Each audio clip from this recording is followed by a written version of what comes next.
안녕하세요. 오늘 저희가 좀 깊이 살펴볼 자료는요. 청취자께서 직접 보내주셨어요. 원주 침례교회 최동진 목사님의 사사기 강회 21번째 변질된 기도원입니다. 이 설교가 변질되지 맙시다. 이런 강렬한 메시지로 시작을 하더라고요. 네, 맞아요. 그 사사 기드온, 우리가 잘 아는 인물이잖아요. 하나님께 처음 택함 받을 때 모습이랑 나중에 변해가는 그 과정, 그걸 좀 자세히 다루는 설교였습니다. 네, 처음엔 정말 큰 영웅이었는데 점차 초심을 잃고 결국엔 이스라엘 공동체에 좀 부정적인 영향을 주는 쪽으로 변해가는 그 과정을 설교가 그리고 있죠. 그렇죠. 그래서 저희가 오늘 이 설교를 보면서 기드온이 어떻게 변해갔는지, 그 의미가 뭔지, 또 오늘 우리한테는 어떤 메시지를 주는지 그런 걸 좀 같이 탐구해보면 좋겠습니다. 좋습니다. 특히 그 300명 용사 이야기부터 에브라임 지파와의 갈등, 그리고 sukot과 분노의 사람들 대하는 태도까지 설교가 좀 중요하게 짚는 부분들을 따라가 보죠. 먼저 그 유명한 미디안과의 전쟁, 300명 이야기부터 시작할까요? 32,000명도 너무 많다, 300명만 남겨라 하셨잖아요. 그 이유를 설교는 뭐라고 설명하죠? 네, 설교에서는 그 이유를 아주 명확하게 짚어줍니다. 그러니까 13만 5천이라는 어마어마한 미디안 대군을 고작 300명으로 이기게 하신 건 이스라엘 백성이나 기드온 스스로가 우리가 잘나서 이겼다, 이렇게 자랑하지 못하게 하시려는 거였다는 거죠. 아, 네, 철저하게 이 승리가 하나님께로부터 왔다는 것, 그래서 오직 하나님만 영광 받으셔야 한다는 걸 보여주시려는 의도였다, 이렇게 설명합니다. 정말 극적인 승리인데 설교에서는 바로 이 승리 직후부터 기드온에게서 약간의 변화가 보이기 시작한다고 지적하는 거죠. 네, 바로 그 부분입니다. 승리하자마자 기드온이 하나님의 어떤 명령이나 지시 없이 자기 판단으로 납달리, 아셀, 므낫세 지파 사람들을 불러 모아요. 아, 그랬었죠. 네, 사사기 7장 23절에 나오는데 설교는 이걸 기드온이 벌써부터 이 하나님의 승리에 자기 공을 좀 더 얹으려고 하는, 어떻게 보면 무의식적으로 하나님의 영광을 가리기 시작하는 첫 단계로 해석하더라고요. 아, 되게 예리한 지적이네요. 그리고 그 미디안 두 지도자 오렙과 셉 죽는 장면 해석도 좀 인상 깊었어요. 오렙은 바위에서, 셉은 포도주 틀에서 죽잖아요. 이 장소들의 설교가 특별한 의미를 부여하죠. 맞습니다. 설교는 그 이름 뜻부터 짚어주는데요. 오렙은 까마귀, 셉은 늑대라는 뜻인데 이들이 죽은 장소가 의미심장하다는 거죠. 오렙이 죽은 바위는 과거에 하나님께서 기드온에게 표징을 보여주셨던 그 반석. 아, 맞아요. 그리고 셉이 죽은 포도주 틀은 기드온이 미디안을 무서워서 숨어 있었던 바로 그 장소라는 거예요. 아하. 그러니까 이 두 장소에서 적장들이 죽었다는 건 하나님의 심판이 임했다는 것과 동시에 숨어있던 기드온을 들어 쓰셔서 승리하게 하신 그 역전승을 상징적으로 보여준다는 거죠. 끝까지 하나님만 바라봐야 한다, 뭐 이런 메시지로 연결하고요. 야, 정말 상징적이네요. 근데 이런 큰 승리 뒤에 꼭 내부 갈등이 생기잖아요. 에브라임 지파가 나타나서 왜 자기들은 처음부터 안 불렀냐? 막 따지죠. 설교는 이 에브라임의 태도를 어떻게 보나요? 설교는 이걸 에브라임 지파가 가진 어떤 뿌리 깊은 우월감 또 교만함으로 봐요. 그리고 더 중요하게는 이 전쟁을 주관하시는 분이 하나님이라는 그 주권을 인정하지 않는 태도라는 거죠.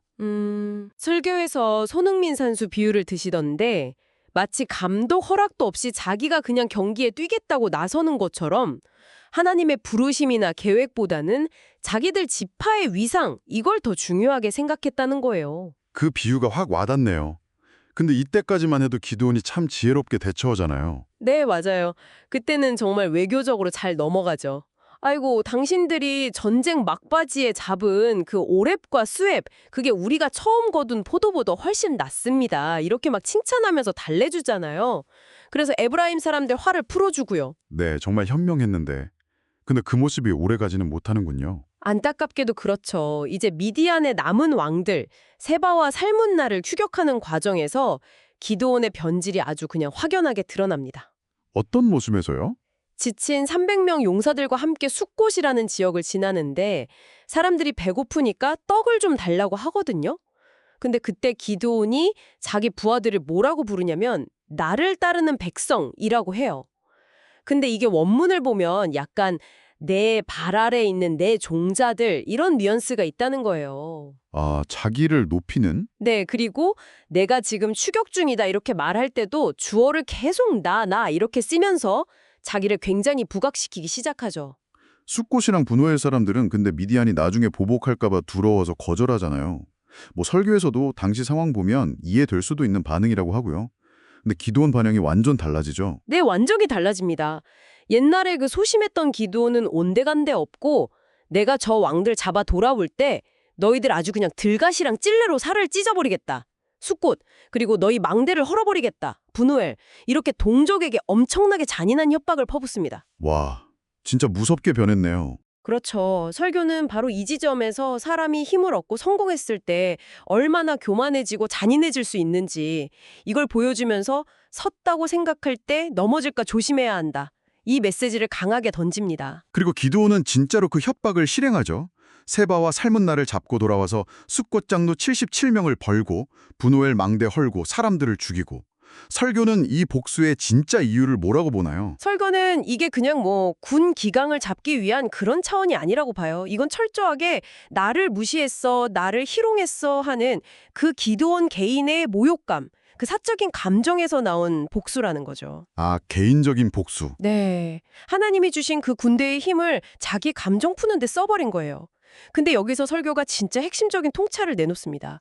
이 사건이 그냥 기드온 한 사람의 타락, 이걸 넘어서서 이스라엘 12지파 분열의 시작점이 되었다는 거예요. 아, 분열의 시작점, 그게 무슨 뜻이죠? 그러니까 지도자가 하나님이 주신 그 직분, 그 권한을 공동체를 위해서 쓰는 게 아니라 자기 개인의 영광이나 감정 해소를 위해 쓰기 시작할 때 그 공동체 안에 이미 균열이 시작된다는 거죠. 아, 무서운 이야기네요. 네, 이게 결국 나중에 사사시대 전체의 혼란, 뭐 엘리 제사장 가문의 문제, 백성들이 왕을 요구하게 되는 거, 더 나아가서 남북왕국 분열, 그리고 멸망까지 이어지는 그 이스라엘 역사의 비극적인 흐름의 어떤 단초, 시작점이 되었다고까지 보는 겁니다. 그렇군요. 그럼 설교는 이 기드온 이야기를 오늘 우리에게 어떻게 적용하고 마지막으로 어떤 권면을 주나요? 설교는 먼저 하나님이 우리를 그리스도인으로 삼으신 이유가 우리에게 복 주시기 위해서라는 걸 다시 한번 강조해요. 근데 그 복이 나 혼자 잘 먹고 잘 살라는 게 아니라는 거죠. 네. 이웃을 향한 사랑, 배려, 나눔을 통해서 그 복이 완성된다는 거예요. 십계명 후반부가 다 이웃 관계에 대한 거잖아요. 그런 맥락이죠.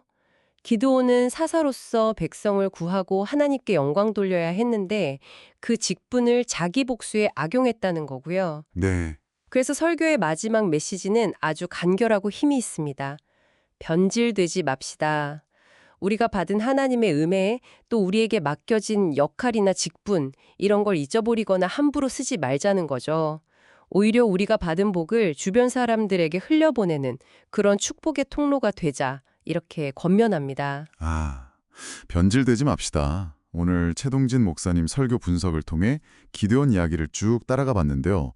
정말 성공과 권력 앞에서 사람이 얼마나 쉽게 초심을 잃고 변질될 수 있는지 그 연약함을 깊이 보게 되는 것 같습니다. 네, 맞아요. 하나님 중심의 승리에서 시작해서 자기 중심적인 복수로 끝나는 그 과정이 개인의 타락이 결국 공동체 전체, 특히 이스라엘 분열이라는 그런 큰 비극으로까지 이어질 수 있다는 걸 보여주는 아주 강력한 사례죠. 네.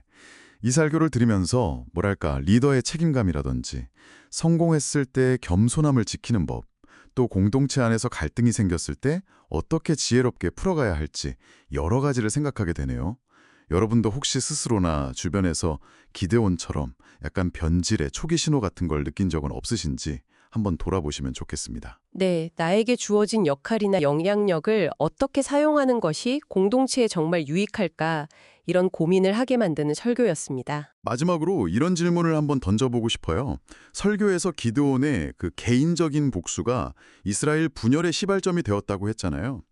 지금 우리가 속한 공동체, 뭐 가정이든 직장이든 교회든 그 안에서 어쩌면 사소해 보일 수 있는 어떤 개인의 교만함이나 자기중심적인 행동 혹은 주어진 권한을 조금씩 남용하는 그런 모습들이 장기적으로 봤을 때 어떤 예상치 못한 큰 균열을 만들어낼 수도 있지 않을까요?